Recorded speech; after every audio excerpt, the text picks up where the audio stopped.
Baik Bapak Ibu Saudara kasih, kita akan masuk dalam kebenaran firman Tuhan.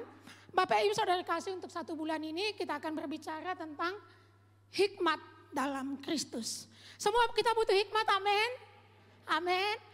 Sangat butuh Bapak Ibu Saudara kasih, mulai dari anak-anak bahkan sampai orang dewasa, kita semua butuh hikmat. Dan ini sangat kita perlukan di dalam hidup kita. Bapak Ibu Saudara kasih, berbicara tentang hikmat. Siapa yang ada di dalam pikiran kita Bapak Ibu Saudara kasih? Berbicara tentang hikmat, siapa yang ada di dalam pikiran kita? Di dalam Alkitab yang menyebutkan seorang yang penuh dengan hikmat, siapa Bapak Ibu Saudara kasih? Iya, di dalam perjanjian lama Salomo ya Bapak Ibu Saudara kasih. Walaupun saya percaya bahwa setiap nama-nama yang ada di dalam Alkitab ada maksudnya. Tidak berhenti sampai di situ. Tapi itu juga adalah orang-orang yang juga dihargai oleh Tuhan. Ada Bapak Ibu Saudara kasih, betul sekali. Karena di dalam Alkitab, ya, di 2 Tawarik 1 ayat 12 dikatakan, Salomo itu adalah orang yang paling berhikmat. Ini Alkitab yang mencatat Bapak Ibu Saudara kasih.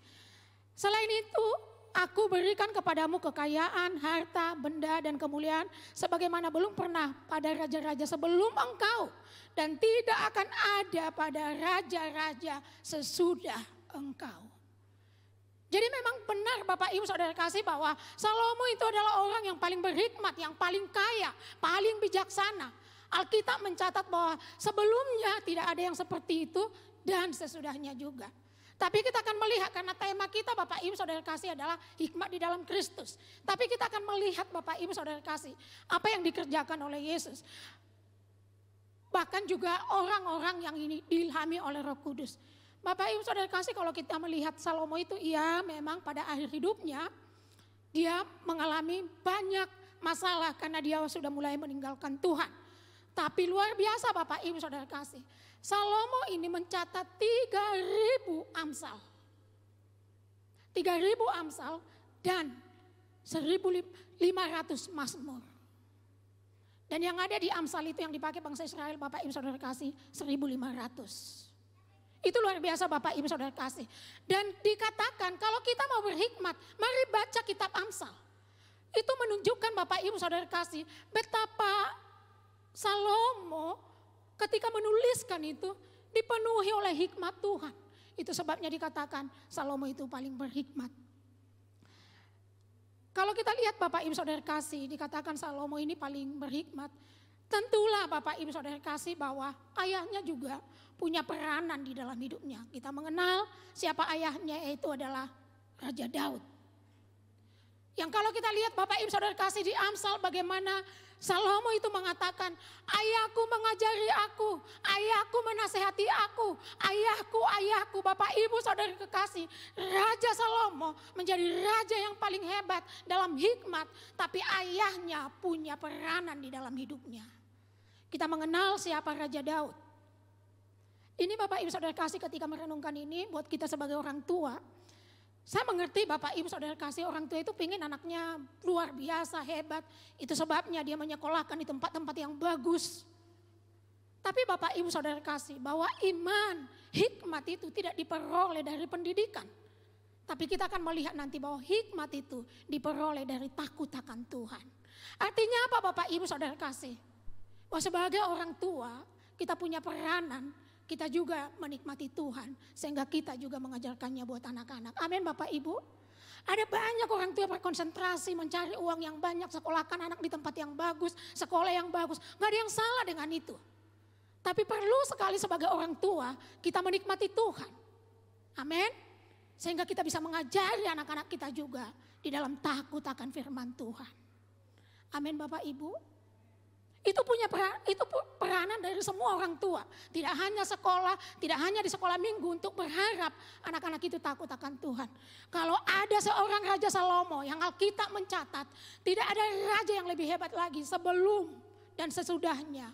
Tapi Alkitab mencatat bahwa Salomo itu dilahirkan oleh seorang yang luar biasa, yang sangat mencintai Tuhan dan menikmati Tuhan, namanya Raja Daud. Amin Bapak Ibu Saudara kasih. Ini menolong kita untuk melihat kembali masing-masing. Itu sebabnya ketika tadi saya mengawali, semua kita butuh hikmat, amin.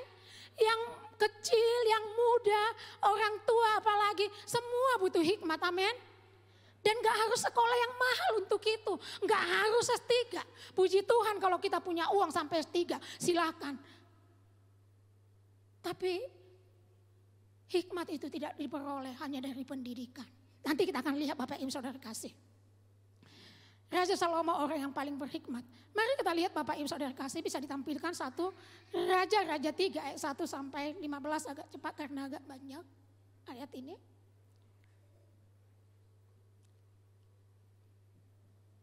Satu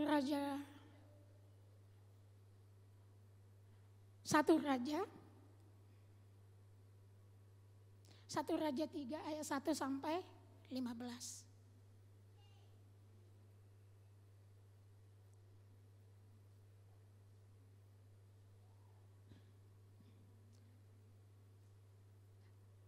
Tidak bisa ditampilkan kah?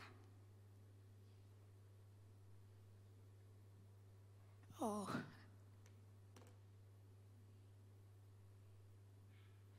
Bisa minta tolong ada yang membacakan.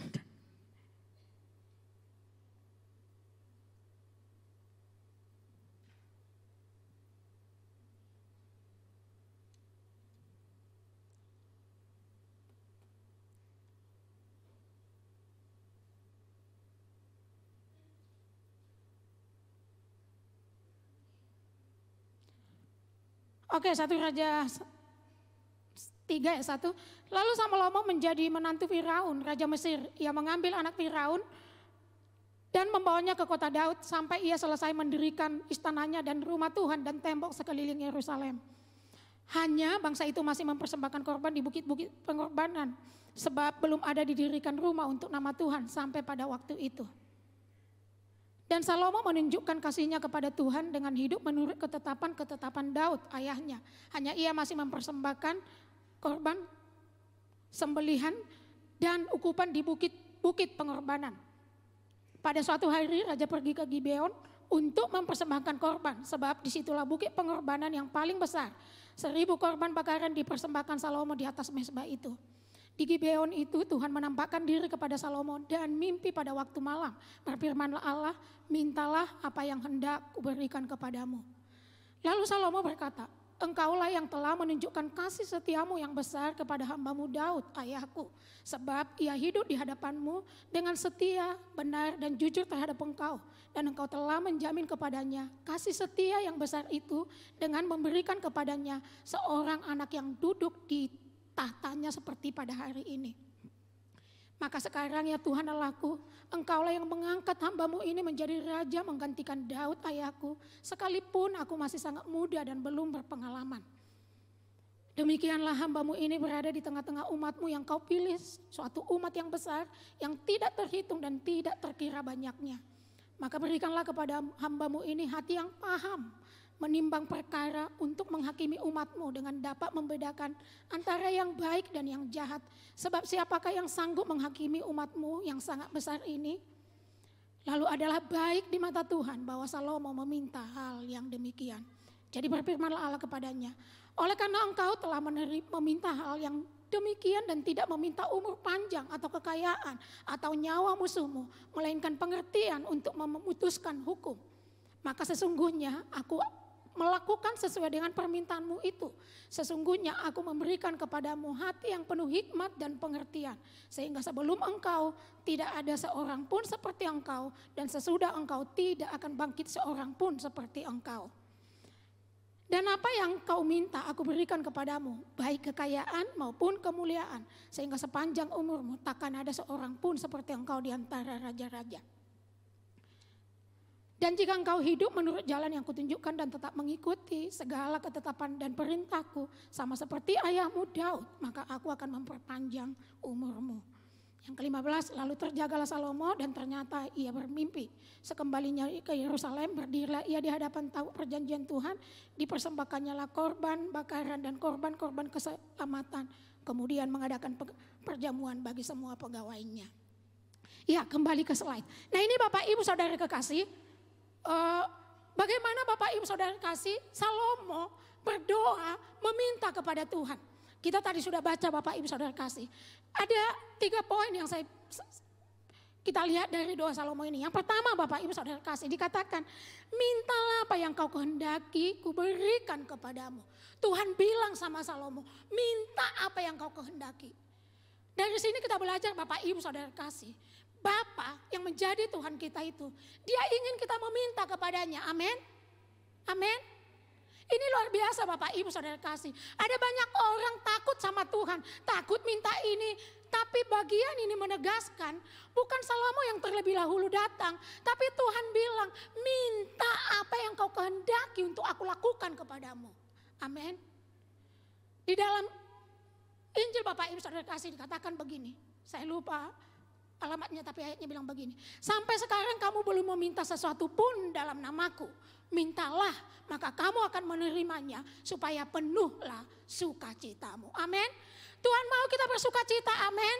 Tuhan mau kita memiliki semua yang disediakan. Dan Tuhan bilang mintalah. Sama seperti Salomo Bapak Ibu Saudara kasih, Tuhan bilang minta apa yang kau kehendaki untuk aku lakukan kepadamu. Segampang itu? Ya. Segampang itu Bapak Ibu Saudara kasih berhadapan dengan Tuhan. Amin. Apa yang kita butuhkan saat ini Bapak Ibu Saudara kasih?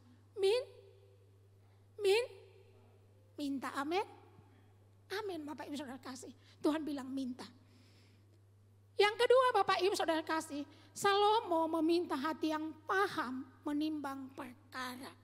Salomo itu Bapak Ibu Saudara kasih ketika dia raja usia 17 sampai 22 tahun. Sangat muda. Kalau di sini itu mahasiswa angkatan baru datang nih, angkatan 2023. Usia Salomo jadi raja pada usia seperti itu. Dan dia harus memerintah bangsa yang sangat besar. Dan Salomo sadar Bapak Ibu Saudara kasih, dia nggak bisa, dia nggak mampu. Dan luar biasanya di sini, Salomo meminta hati yang paham menimbang perkara. Dalam bahasa aslinya Shema, hearing heart, hati yang mau mendengar. Hikmat itu ternyata Bapak Ibu Saudara kasih adalah hati yang mau mendengar. Karena ternyata hikmat diberikan oleh Tuhan di dalam hati, bukan di pikiran. Kalau di dalam Mazmur dikatakan, hati nuraniku mengajari aku ketika aku berbaring. Ada yang pernah mengalami itu Bapak Ibu Saudara kasih ketika kita mulai berbaring, lalu di dalam hati kita ada yang berbicara? Amin. Ketika kita lagi menggumuli sesuatu, Tuhan bicara di dalam hati kita. Amin. Saya sangat percaya Bapak Ibu Saudara kasih, masing-masing kita punya pengalaman itu. Amin. Ketika kita menggumuli sesuatu, lalu ketika kita berbaring Tuhan berbicara. Saya sering sekali Bapak Ibu Saudara kasih, Tuhan taruhkan itu di dalam hati. Amin. Amin. Karena di dalam Roma dikatakan dengan hati orang percaya dan dengan mulut mengaku dan dalam hati percaya. Memang percaya itu berhubungan dengan Tuhan itu di dalam rohnya kita. Artinya apa Bapak Ibu Saudara kasih? Perlu meneduhkan hati supaya kita bisa mendengar. Nah di sini Bapak Ibu Saudara kasih, Salomo meminta itu Bapak Ibu. Luar biasa, saya nggak bisa bayangkan Bapak Ibu Saudara kasih, seorang yang sangat muda, saya nggak tahu nih, ada angkatan 2023. Ketika misalnya ada seseorang bertanya, apa yang kau mau untuk aku lakukan? Pikiran kita langsung apa ya? Mungkin handphone yang keluaran terbaru, laptop keluaran terbaru, macam-macam mungkin, betul nggak? Kalau ada iklan-iklan bilang, satu permintaan apa yang kau minta?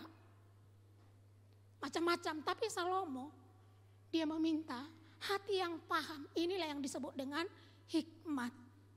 Dia minta hikmat kepada Tuhan. Bapak Ibu Saudara kasih, kenapa Salomo bisa? Bapak Ibu kita udah baca tadi. Dia bilang ketika Tuhan bertanya seperti itu, dia bilang, Allahku Tuhan, Engkaulah yang mengangkat ayahku Daud dengan kasih karuniamu yang besar.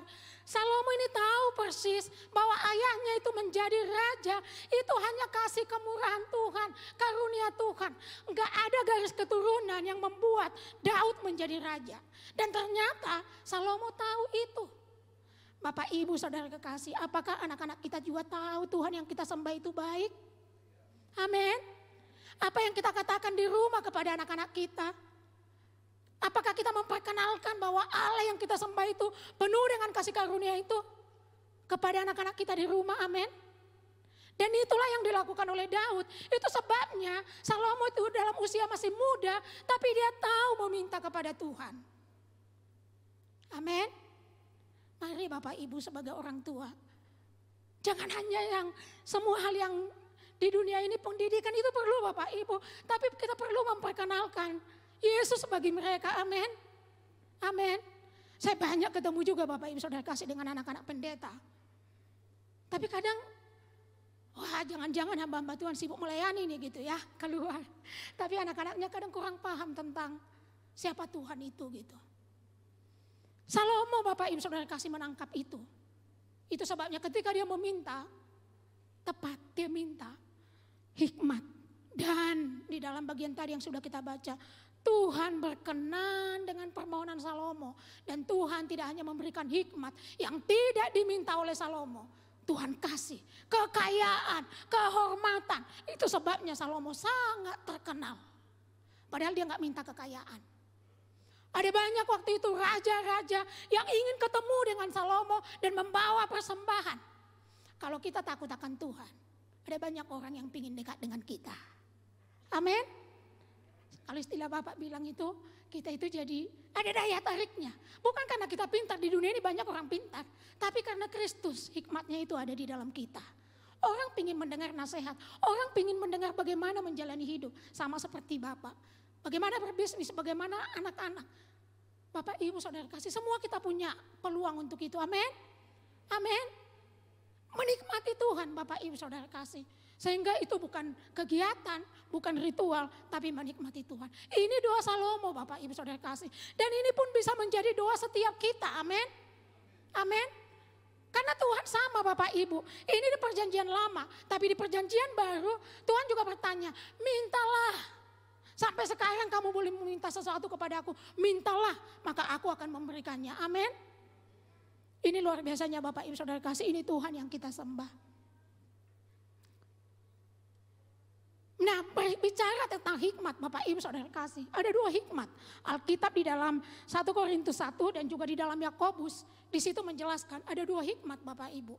Hikmat yang pertama adalah hikmat manusia. Nah, saya buat di sini sungguh pada demikian kami memberitakan hikmat di kalangan mereka yang telah matang, yaitu hikmat yang bukan dari dunia ini dan yang bukan dari penguasa-penguasa, yaitu penguasa-penguasa yang akan ditiadakan. Jadi ternyata Bapak Ibu Saudara kasih, ada hikmat yang bukan dari Tuhan. Ada banyak orang-orang Bapak Ibu Saudara kasih punya jabatan, punya sekolah yang tinggi, punya pengetahuan yang banyak. Dan oleh karena kekuasaan mereka melakukan banyak hal juga yang gak benar gitu Bapak Ibu Saudara kasih ya. Kemarin dengan sharing dan juga ngobrol baik dengan yang tadi WL adalah juga alumni mahasiswa di sini sebelumnya Bapak Ibu. Sekarang udah tinggal di Jakarta, ngobrol. Lalu menceritakan bagaimana dalam kehidupan kerja.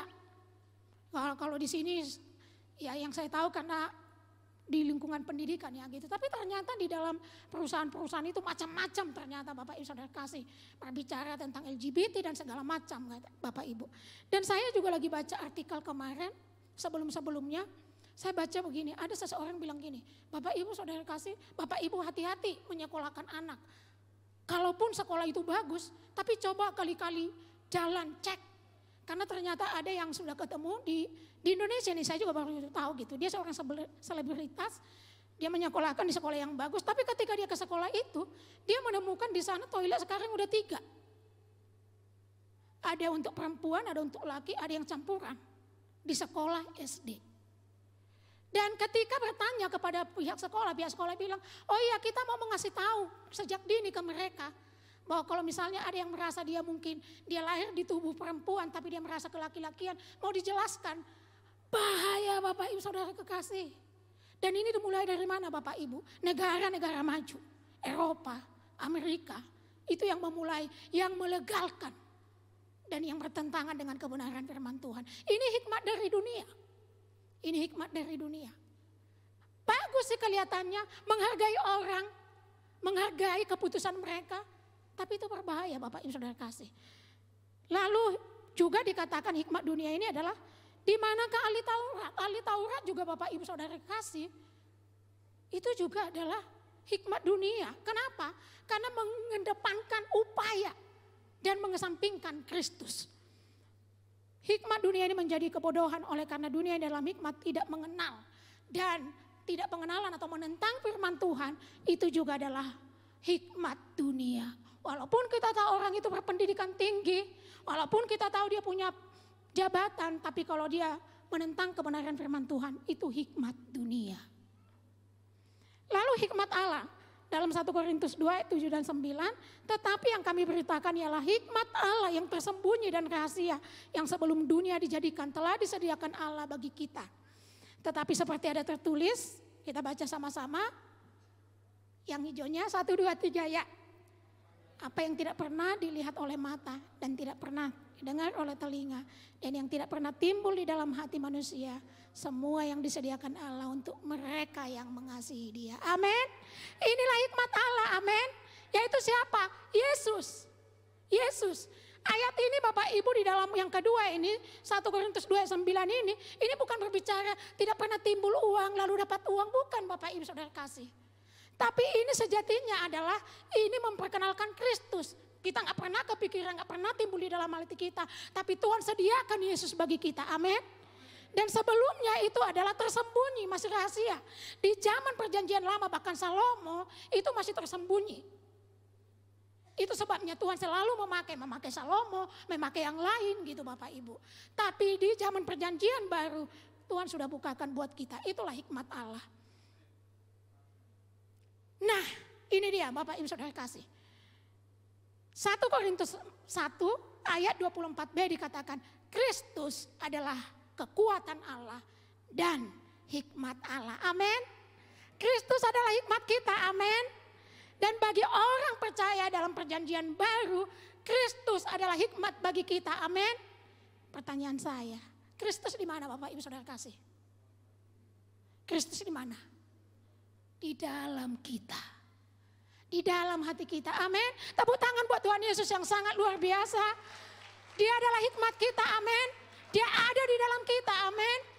Dia sudah ada Bapak Ibu. Ketika kita percaya Yesus, Kristus adalah hikmat bagi kita. Amin. Jadi Bapak Ibu gak perlu mencari-cari sebenarnya. Dia sudah ada. Jadi kita gak akan mungkin kekurangan hikmat. Karena hikmat itu ada di dalam kita. Amin. Amin Bapak Ibu Saudara kasih. Buat saya sangat luar biasa menyenangkan Bapak Ibu Saudara kasih. Lalu kita lihat Bapak Ibu. Amsal 9 ayat 10 dikatakan begini. Permulaan hikmat adalah takut akan Tuhan. Dan mengenal yang maha kudus adalah pengertian. Mazmur 111 ayat yang 10. Permulaan hikmat adalah takut akan Tuhan. Semua orang yang melakukannya berakal budi yang baik. Puji-pujian kepadanya tetap untuk selama-lamanya. Saya mau sorotin di sini Bapak Ibu, semua kita udah punya Yesus, amin. Hikmat itu ada di dalam kita. Dan ayat ini sangat tepat sekali Bapak Ibu Saudara kasih, dikatakan begini. Permulaan hikmat sudah ada, tapi untuk membuat itu beroperasi di dalam hidup kita, kita harus takut akan Tuhan. Apa itu takut akan Tuhan? Takut akan Tuhan Bapak Ibu, tidak ketakutan melihat Tuhan ya. Tapi takut akan Tuhan adalah menghormati Dia, menghargai Dia, mengagungkan Dia. Itulah takut akan Tuhan. Amin. Amin. Dan permulaan hikmat ini dikatakan ini dulu. Bapak Ibu Saudara kasih, saya udah berbaring. Tapi ketika saya merenungkan ini, Tuhan bicara sama saya. Saya bangun lagi, saya baca lagi, saya tuliskan Bapak Ibu Saudara kasih. Permulaan hikmat adalah takut akan Tuhan. Hikmat sudah ada di dalam kita. Tapi membuat itu Bapak Ibu Saudara kekasih, hikmat yang ada itu jadi tindakan, jadi sikap, jadi nasihat. Dimulai dengan takut akan Tuhan. Nah, sampai Tuhan menaruhkan ilustrasi seperti ini Bapak Ibu Saudara kasih. Sebelum kita masuk SMP, harus SD dulu enggak? Betul? Kalaupun ada akselerasi ya, tapi pada umumnya dan aturan memang sebelum masuk SMP, ya SD dulu, betul enggak? Dan harus menyelesaikan dulu, betul? Sama Bapak Ibu Saudara kasih, hikmat itu sudah ada di dalam kita. Tapi ada step, sama seperti kita naik tangga. Kita gak bisa langsung di tangga ketiga, tapi mulai dari tangga 1. Permulaan itu maksudnya Bapak Ibu Saudara kasih adalah tadi takut akan Tuhan. Takut akan Tuhan itu adalah menghormati Tuhan, menghargai Tuhan. Itu melibatkan dia, menganggap dia adalah penting di dalam hidup kita. Itu namanya menghormati Tuhan, amin. Ada banyak orang percaya, ya maaf Bapak Ibu Saudara kasih, apapun dia putuskan sendiri tanpa minta hikmat, tanpa melibatkan Tuhan. Nah itu bukan Bapak Ibu Saudara kasih, itu tidak menghormati Tuhan. Amin. Buat angkatan 2023, Amsal 1 ayat 7. Takut akan Tuhan adalah permulaan pengetahuan. Sama juga Bapak Ibu Saudara kasih, khususnya angkatan 2027. Bahwa takut akan Tuhan itu permulaan. Artinya itu akan terus berlanjut. Menghormati Tuhan itu Bapak Ibu Saudara kasih sama seperti kita menghormati firman Tuhan. Amin. Wah ini luar biasa Bapak Ibu, ini sepanjang 1 bulan kemarin ini berbicara tentang pentingnya firman Tuhan. Sama Bapak Ibu, permulaan hikmat adalah takut akan Tuhan. Takut akan Tuhan karena Kristus itu adalah firman itu sendiri. Kalau kita bilang menghormati Kristus, kita juga harus menghormati firman Tuhan. Amin. Aduh belum semua anak-anak muda nih, amin. Jadi jangan bangun pagi-pagi buka handphone, lihat semua hal yang gak penting.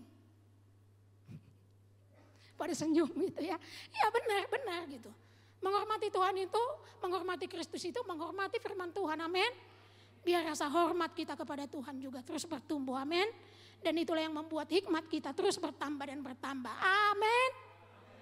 Luar biasa.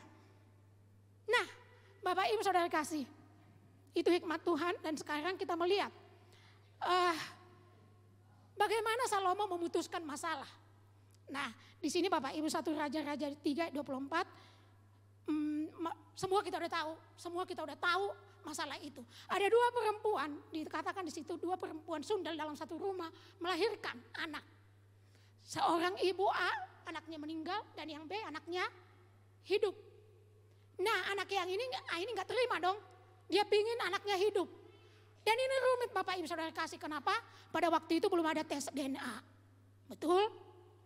Gak ada CCTV, betul? Dan dua-duanya menurutku salah ketika aku membaca ini berulang-ulang. Dua-duanya salah Bapak Ibu Saudara kasih. Kalau kita baca ya di cerita itu, ibu yang anaknya masih hidup ini dia mengadu. Dia bilang ketika aku tidur, teman saya itu menggantikan anak saya. Dia mengambil anakku di pangkuannya dan anaknya ditaruh ke aku. Wong dia tidur, bagaimana dia tahu? Bohong juga kan dan gak bisa dipercaya kan, betul gak? Dan dua-duanya ini rumit Bapak Ibu Saudara kasih. Dan kalau kita lihat di perikop itu, Salomo itu baru minta hikmat dari Tuhan. Dan di ayat setelahnya itu dikatakan Salomo memutuskan perkara. Kalau dia sudah menerima hikmat, inilah pengujiannya. Pengujiannya apa Bapak Ibu Saudara kasih? Salomo bilang panggil mereka. Dan lalu Salomo bilang ambil pedang.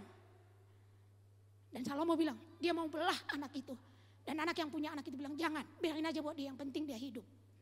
Bapak Ibu ambil pedang.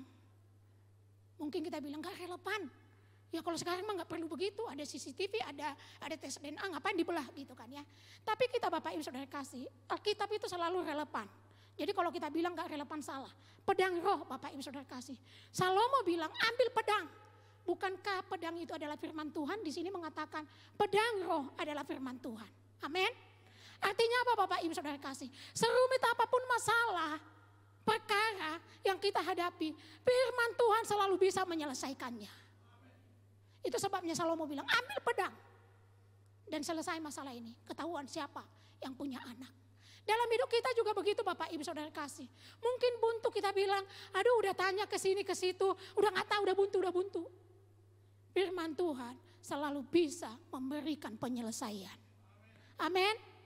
Itulah pentingnya firman Tuhan. Bapak Ibu Saudara kasih, saya suka geram gitu ya. Kalau misalnya tidak mengingini firman Tuhan itu, saya bingung gitu Bapak Ibu Saudara kasih. Baik kami sebagai hamba Tuhan, mau menolong pakai apa? Emang kami hebat? Enggak. Tapi kami hanya bisa mengarahkan firman Tuhan itu perlu loh. Itu yang kita mau bilang.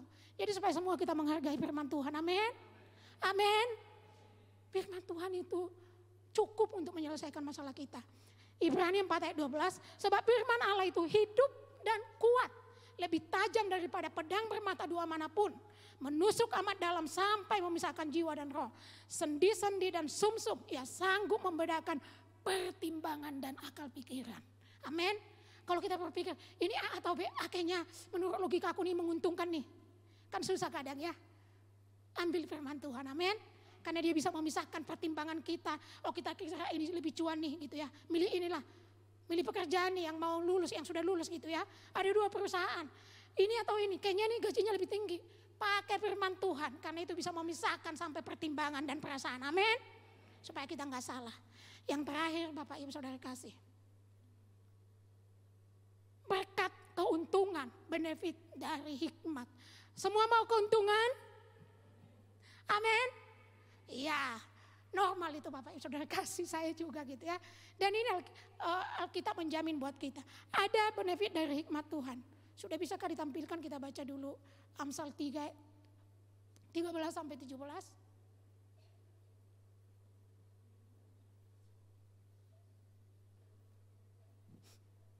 Oke, mulai dari ayat 13. Berbahagialah orang yang mendapat hikmat, orang yang memperoleh kepandaian. Karena keuntungannya melebihi keuntungan perak dan hasilnya melebihi emas. Lanjut, ia lebih berharga daripada semua suka permata. Semua suka permata di sini. Kalau dikasih mau, saya juga mau. Tapi dikatakan hikmat itu lebih berharga dari permata. Apapun yang kau inginkan tidak dapat menyamainya. Luar biasa. Lanjut, umur panjang ada, kita baca sama-sama 1, 2, 3 ya. Umur panjang ada di tangan kanannya, di tangan kirinya kekayaan dan kehormatan. 17, jalannya adalah jalan penuh bahagia, segala jalannya. Amin. Bapak Ibu luar biasa loh, saya baca ini. Udah pernah sih Bapak Ibu Saudara kasih, kembali ke slide. Tapi luar biasa loh Bapak Ibu Saudara kasih. Kita nyari apa sih dalam hidup ini Bapak Ibu? Ini yang 5 keuntungan dari memperoleh hikmat. Ya saya nggak cocok logi Bapak Ibu Saudara kasih ya. 5 itu, angka 5 itu adalah angka kasih karunia, grace. Dan benefit, keuntungan, berkat dari mendapatkan hikmat ini, kelima ini. Dan kelima ini adalah segala hal yang kita perlukan di dalam hidup, amin. Yang pertama, umur panjang. Semua ingin umur panjang? Aduh sedikit kayaknya, nggak semua, seperti hanya Bapak nih yang paling semangat sekali kayaknya umur panjang. Semua ingin umur panjang? Amin. Bapak Ibu Saudara kasih, kalau saya bikin di sini ada stetoskop gitu ya. Ada orang berpikir kalau umur panjang itu makan yang sehat, ke dokter rutin cek ini dan segala macam. Iya, tapi itu tidak segala-galanya. Karena firman Tuhan mengatakan, Amsal baru waktu itu saya bilang bahwa firman itu menyembuhkan tubuhmu. Memasukkan firman Tuhan dalam hidup kita itu menyembuhkan semua yang rusak, memulihkan semuanya, amin. Sehingga umur kita panjang, amin. Semakin muda, amin. Jangan hanya Bapak yang muda, semua kita, amin. Semua ingin muda. Iya, itu sebabnya laku sekali Bapak Ibu Saudara kasih tentang anti-aging. Semua ingin berlomba-lomba ingin muda, padahal firman Tuhan bilang itu diberikan ketika kita memperoleh hikmat. Amin. Amin. Amin. Jadi seperti yang kita imani. Amin ya. Umur panjang. Kemarin ada yang bertanya, Kak Titi mau umur berapa gitu kan ya. Karena merayakan ulang tahun. Saya bilang, wah ingin umur panjang, bilanglah berapa gitu kan ya. Saya bilang 90 sampai 100 dan sehat. Amin. Ada yang bilang gini, aku mah 75 aja seperti Alkitab. Itu kata Musa. Dia Musa pinginnya segitu ya, Tuhan kasih. Kita maunya berapa? Tergantung kita, amin. Tuhan kasih, amin. Amin enggak? Sampai kita puas, amin. Ya kalau memang puasnya 75 silakan aja, kalau saya enggak. Saya bilang 90 lah sampai 100 tapi tetap masih sehat. Amin. Tergantung permintaan kita. Amin. Kekayaan. Bapak Ibu Saudara kasih, tadi kita udah bilang lebih daripada permata. Itu berbicara tentang finansial Bapak Ibu. Jadi bukan kekayaan secara rohani saja, tapi Tuhan menyediakan, amin. Ada banyak Bapak Ibu Saudara kasih firman Tuhan yang mengatakan, Allah aku akan memenuhi segala keperluanmu dan kebutuhanmu menurut kekayaan dan kemuliaan Tuhan, amin. Bapak Ibu, kaya itu apa Bapak Ibu? Definisi kaya apa Bapak Ibu Saudara kasih? Iya, ibu bilang berbagi, saya setuju. Bukan berapa banyak yang kita punya, tapi ketika kita mesti menjadi berkat, amin. Cuma uang 10.000 yang kita punya, kasih 5.000 ke orang, itu namanya kaya. Dibanding ada orang punya 1 juta, tapi ngasih seperak pun gak mau. Itu miskin. Amin. Jadi kaya dan miskin itu tergantung sikap hati kita, amin. Dan kita gak perlu takut kekurangan karena Allah adalah sumber kita, amin. Gak akan pernah kekurangan. Tuhan akan mensuplai lebih dari yang kita kasih, amin. Kehormatan. Ada banyak orang mencari kehormatan dengan banyak cara. Tapi Alkitab mengatakan, peninggian itu bukan dari barat, bukan dari timur. Tapi Allah yang memberikan kehormatan. Dia yang mempromosikan kita, amin. Kebahagiaan. Berbahagia bukan karena semua tercukupi, tapi karena kita tahu Tuhan mengasihi kita. Dan orang yang berbahagia ya jelas umurnya akan panjang. Dan juga bisa membahagiakan orang lain. Setuju? Setuju? Coba merengut ketemu orang. Orang itu merengut enggak? Merengut. Coba kita ketawa, senyum, ketemu dengan orang. Orang itu senyum, artinya apa? Itulah kebahagiaan. Bisa membahagiakan orang lain, enggak hanya dengan kekayaan. Hanya senyum pun. Ada orang bilang senyum itu susah atau enggak, tergantung apa yang ada di dalam hati kita. Kalau buat kita Yesus itu selalu baik. Gampang untuk senyum, gampang untuk bahagia. Amin. Amin. Yang terakhir damai sejahtera. Peace. Damai sejahtera ini kalau istilah Bapak itu tidak ada di toko damai sejahtera ya Pak ya. Pemusik bisa maju. Damai sejahtera itu hanya kita temukan di dalam Kristus, hubungan kita dengan Kristus, amin. Masalah boleh ada, kesulitan masih ada, tapi hati kita damai. Udah banyak itu dikotbahin Bapak Ibu Saudara kasih di sini berulang-ulang. Masalah belum selesai, pergumulan belum selesai, tapi hati kita tenang. Itu namanya damai, amin. Tapi ada banyak orang gak punya masalah mungkin ya, gak punya pergumulan, tapi tidak tenang. Silakan. Mari Bapak Ibu Saudara kasih, semua diberkati, amin. Mari kita bangkit berdiri Bapak Ibu.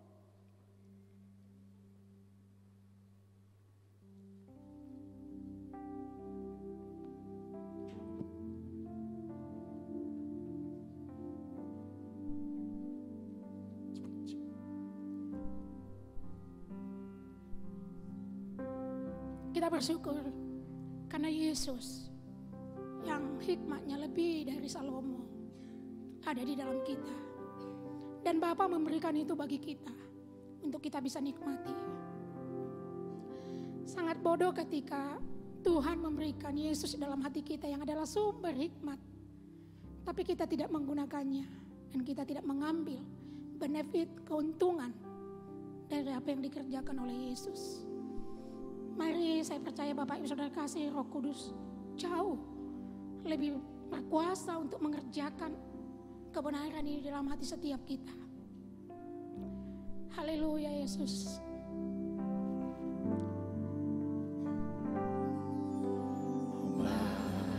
Bapa, Kau setia. Oh Bapa, Kau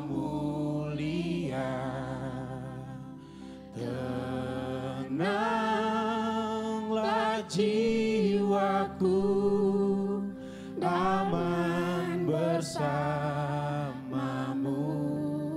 Amin. Oh, lebih dari harta, Kaulah segalanya. Tenanglah jiwaku dalam hadirat-Mu. Mari katakan sekali lagi biar ini menjadi doa kita. Bapa, Kau setia. Mari melihat kesetiaan Bapa kita yang tidak tergantung dengan kesetiaan kita. Kau mulia. Yes Tuhan. Tenanglah jiwaku, aman bersamamu. Lebih dari harta permata. Yes Tuhan. Lebih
Kita berdoa. Hari ini kita telah mendengar firman Tuhan. Takut akan Tuhan, permulaan hikmat. Berbahagialah orang yang mendapat hikmat, orang yang memperoleh kepandaian, karena keuntungannya melebihi perak dan hasilnya melebihi emas, lebih berharga daripada permata yang apapun yang kau inginkan, tidak dapat menyamainya. Umur panjang di tangan kanannya, di tangan kirinya kekayaan dan kehormatan. Jalannya adalah jalan penuh bahagia, dan segala jalannya sejahtera semata-mata. Saudaraku, terimalah hari ini hikmat Tuhan. Hormati Yesus. Tempatkan Yesus nomor 1 dalam hidupmu, lebih daripada segalanya. Lebih daripada uangmu, hartamu, suamimu, istrimu, anakmu, orang tuamu. Dia nomor 1. Hormati dia, engkau akan menerima firman. Hormati firman Tuhan, dengarkan dia, dengarkan. Firman Tuhan mengatakan, cendengkan telingamu kepadanya, maka aku akan memberikan makan yang lezat. Sekarang turunlah hikmat Allah bagimu. Hormati Tuhan, hormati firman-Nya. Tiap-tiap hari tempatkan dia nomor 1 di hidupmu. Maka hikmat Allah turun atas engkau. Umur panjang, kekayaan, kehormatan, segala kebahagiaan, kesejahteraan turun atas engkau. Hari ini saatnya kau menerima segala yang apa yang tidak pernah kau dengar dengan telingamu, tidak pernah melihat matamu, tidak pernah timbul dalam hatimu. Terjadi karena Yesus adalah hikmat itu ada dalam engkau. Terima kasih Yesus. Kami mau hormati engkau. Engkau yang utama dalam hidup kami, nomor 1 lebih daripada segalanya. Dan kami mau makan, terima, dengarkan firman-Mu. Itulah sumber hikmat. Kami akan menerima hikmat surgawi yang tidak sama dengan dunia ini. Terima kasih Tuhan. Terima kasih hamba-Mu. Dia telah memberkati kami firman, urapi dia, berkati kami semua. Kami ya dan amin terhadap firman Tuhan. Dalam nama Yesus, haleluya, amin.